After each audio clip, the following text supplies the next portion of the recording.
할렐루야. 7월 13일 화요일입니다. 오늘 본문은 이사야 40장 12절서부터 31절까지 말씀입니다. 우리 성도님들 오늘 본문의 말씀을 여러분들도 한번 읽어보시면 아시겠지만 비교할 수 없는 너무나도 위대하신 하나님에 대한 이야기가 나와 있습니다. 제가 이 위대한 하나님의 이야기를 어떻게 10분 안에 이것을 다 설명을 할 수가 있겠습니까? 바다의 모래 아래 한 모래알을 설명할 수밖에 없는 그러한 시간이지만 제가 오늘 본문의 몇 가지를 통해 좀 말씀을 드리려고 합니다. 우선적으로 12절의 말씀을 보면 누가 손바닥으로 바닷물을 헤아렸으며 뺨으로 하늘을 쟀으며 탕의 티끌을 되에 담아 보았으며 접시 저울로 산들을 막대 저울로 언덕들을 달아 보았느냐라고 이야기를 합니다. 여러분들 성경에 보면 하나님의 위대하심이 기록이 되어져 있습니다. 거의 오늘 본문에도 보면 비현실적인 것처럼 보이는 기적 같은 사건들이 성경 내용 중에 풍성하게 기록이 되어 있습니다. 예를 들면 삼손이 한 것처럼 나귀 턱뼈 하나로 1,000명을 죽였다라고 하는 그러한 사람에 관한 신문 기사가 보도된 일은 없습니다. 또한 물 위에 도끼가 뜬다든지 한 가족이 한 줌의 밀가루와 작은 병 하나에 든 기름으로 여러 달을 살았다라고 하는 따위의 이야기를 들을 수가 없습니다. 이러한 사건들이 재미는 있지만 너무나 오래되고 또한 현실과 동떨어져 보여 우리는 무의식적으로 그것들이 오늘날에도 실용적 가치가 별로 없는 것이라고 생각하게 됩니다. 하지만 성경이 진실로 하나님의 말씀으로 인한 우리는 이러한 놀라운 이야기들이 저와 여러분들과 같은 실제 사람들에게 일어났던 실제 사건들에 관한 참된 기록이라고 하는 사실을 우리가 먼저 인정을 해야만 합니다. 본문에 보면 손바닥으로 온 바닷물을 담으시는 하나님에 대해서 오늘 본문에 보면 이야기를 하고 있습니다. 본문 이사야 40장 12절서부터 31절까지 수사학적인 질문들이 제기가 되어지고 창조와 역사에 나타난 하나님의 측량할 수 없는 위대함을 묘사하는 비유들이 많이 나와 있습니다. 오늘 본문의 여러 가지 사건들을 우리 보면서 우리 하나님께서는 육체를 가지고 계시지 않는데도 마치 손으로 무엇인가를 측량하시는 것처럼 하나님을 묘사하는 것을 볼 수가 있습니다. 우리가 이러한 것을 신인 동형론적 표현이다라고 이렇게 이야기를 하는데 하나님께서 자신을 낮추셔서 우리 인간이 이해할 수 있는 말로 자신을 제시하심을 보여주는 본보기의 내용입니다. 13절에 누가 손바닥으로 바닷물을 헤아렸겠느냐. 이사야가 이렇게 질문을 하죠. 하나님께서는 그 손바닥 안에 대양의 모든 물을 담으실 수 있을 정도로 크신 하나님이시다라고 하는 겁니다. 우리 인간은 우리 손바닥에 담을 수 있는 물의 양이 약 한 티스푼 정도에 지나지 않습니다. 사실 지구의 3분의 2 이상이 물로 덮여 있고 장소에 따라서 그 깊이는 10km 정도에 이른다라고 이야기를 합니다. 지구를 덮고 있는 물의 양은 계산할 수도 없죠. 심지어 우리가 그 양을 어떤 리터로 짐작한다라고 해도 그 수치는 이해 한도를 넘어서 버립니다.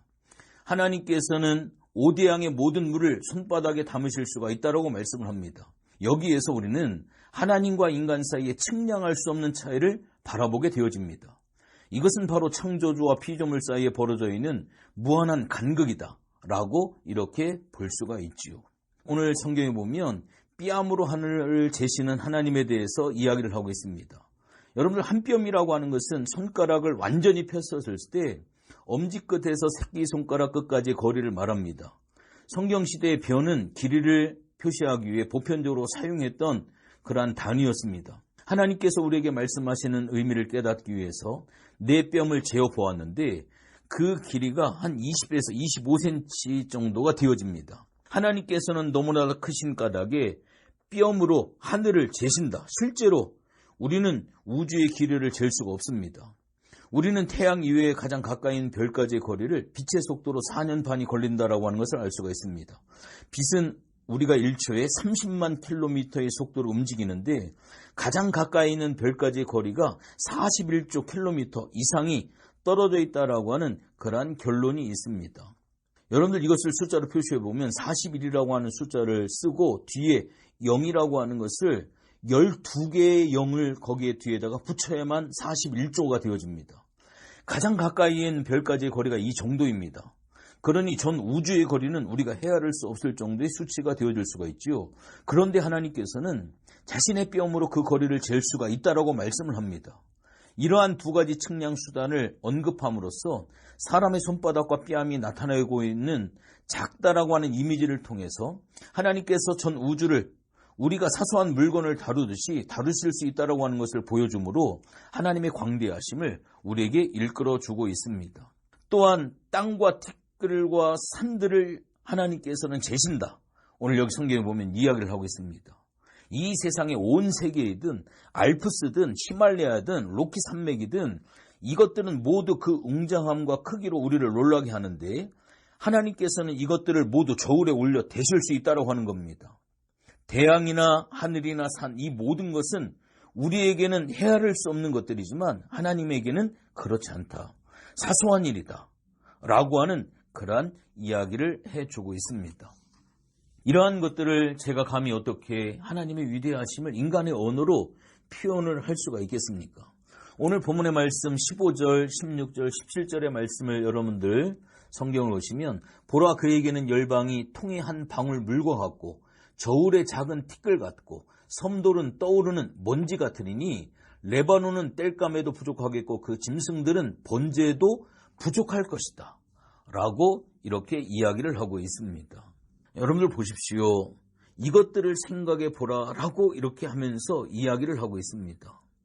너무너무나도 어마어마한 그러한 부분들을 세상에 있는 모든 것들을 힘 있는 나라 모든 것들을 모아놓는다 할지라도 하나님께서는 통에 있는 한 방울의 물, 통에서 떨어지는 한 방울의 물에 지나지 않는다. 여러분들 한 통의 물이라면 상당히 많다라고 하겠지만 한 방울의 물이라고 하는 것은 그야말로 아무것도 아닙니다. 극실황에 불과한 것입니다. 하나님 앞에서는 세상의 어떠한 것도 이 세계 모든 것도 바로 그러한 존재에 불과하다라고 하는 것을 이야기를 하고 있고요. 여기 보면 땔감 정도에 불과한 레바논의 백향목에 대해서 이야기를 하고 있습니다. 하나님께서는 세상 나라들을 저울에 있는 티끌처럼 여기시고요. 여기서 저울이라고 하는 것은 과학실험실에서 사용하는 접시 저울을 이야기를 합니다. 성경시대에는 이것을 일상적인 거래에 사용을 했는데 저울의 접시에 묻어있는 먼지 정도는 중량을 잴 때 아무런 영향도 끼치지 않습니다. 한마디로 실체가 없는 것이죠. 식품점에서 과일이나 채소를 살 때 계산대에서 점원에게 내가 산 것을 달기 전에 저울에 묻어있는 먼지를 닦아주세요. 먼지값을 지불하고 싶지 않거든요. 라고 말한다고 한번 생각해 보십시오. 이러한 데까지 신경을 쓴다라고 하는 것은 터무니없는 일일 겁니다. 이것처럼 먼지의 무게는 사소한 것이고요. 중량에 아무런 영향도 미치지 않습니다. 그런데 하나님에게 있어서 세상 나라들은 이러한 정도에 지나지가 않는다.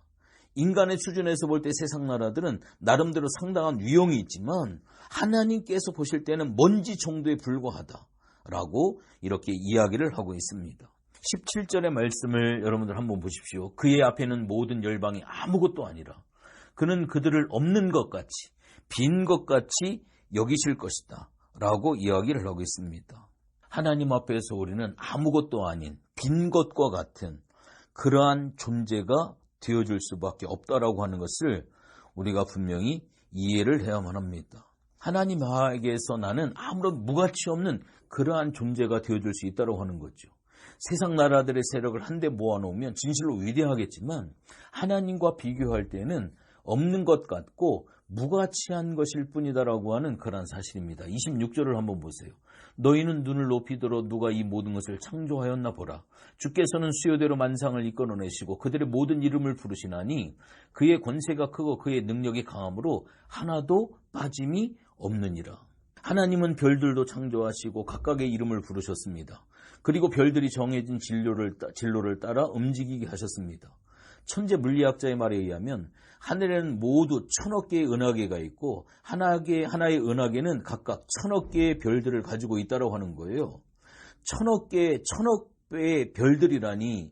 그러나 성경은 시편 147편 4절에 오면 저가 별의 수요를 계수하시고 저희를 다 이름대로 부르신다라고 이야기를 하고 있습니다.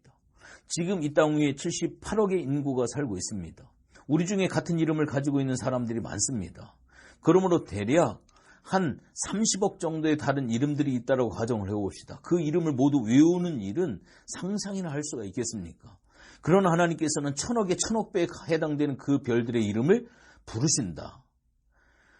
우리가 할 말이 없지요. 너무너무나도 하나님의 위대하심은 비교할 수 없다라고 하는 그러한 사실입니다. 특별히 오늘 본문의 말씀 18절에 보면 그런즉 너희가 하나님을 누구와 같다 하겠으며 무슨 형상을 그에게 비기겠느냐라고 말씀을 하고 있습니다. 25절의 말씀에 보면 거룩하신 이가 이르시되 그런즉 너희가 나를 누구에게 비교하여 나를 그와 동등하게 하겠느냐라고 말씀을 하고 있습니다.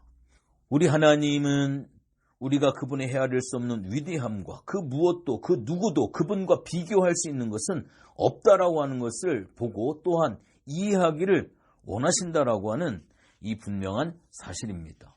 오늘 이사야 40장은 하나님께서 우리가 생각하는 것보다 훨씬 더 위대하다고 하는 것을 상기시키고요. 우리가 그것을 철저히 인정하기를 원합니다.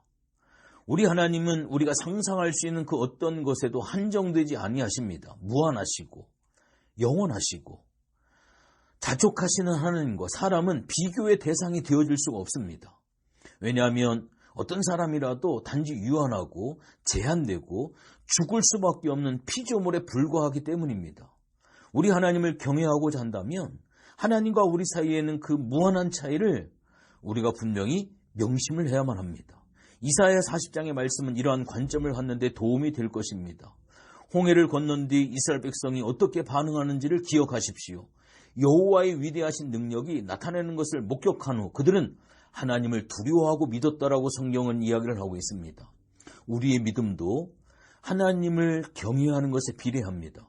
우리의 믿음은 하나님의 위대하신 권능과 피조 세계에 대한 그분의 주권에 압도되어 우리가 그 하나님을 멸시하지 아니하고 우리가 그 하나님을 무시하지 아니하고 그분을 얼마나 경외하느냐에 따라 달려 있습니다. 오늘 이사야 40장과 같은 이러한 성경의 말씀들을 우리가 자주 읽고 자주 묵상할수록 하나님을 경외하고 그분을 믿는 일에 굉장히 많은 유익이 있는 그러한 말씀으로 오늘 하나님께서 우리에게 주신 이 말씀을 가볍게 듣지 아니하고 오늘 이 말씀을 통해 하나님 앞에 경외함으로 두렵고 떨 수 있는 그러한 믿음으로 승리하시기를 주님의 이름으로 부탁을 드리겠습니다. 기도합니다. 하나님 고맙고 감사를 드립니다.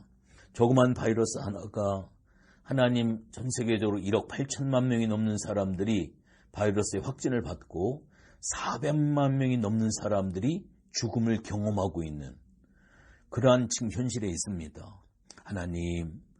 하나님이 얼마나 위대하십니까? 오늘 이 말씀은 하루 종일 우리가 설명을 해도 하나님을 진짜 바다의 모래 아래 그 하나일 정도도 설명할 수 없는 하나님의 위대하심을 이야기하고 있습니다. 오늘 우리가 하나님을 두려워하지 않고 있습니까? 하나님을 무시합니까? 또한 하나님에 대해서 우리가 얼마나 사소하게 생각을 합니까? 하나님은 그러한 하나님이 아니십니다. 우리가 두렵고 떨므로 경외해야 될 하나님, 우리가 온전히 신뢰함으로 신실하게 의지해야 될 하나님이심을 다시 한번 이 아침에 깨달을 수 있도록 도와주시옵소서. 감사를 드리며 예수님의 이름으로 기도했습니다. 아멘.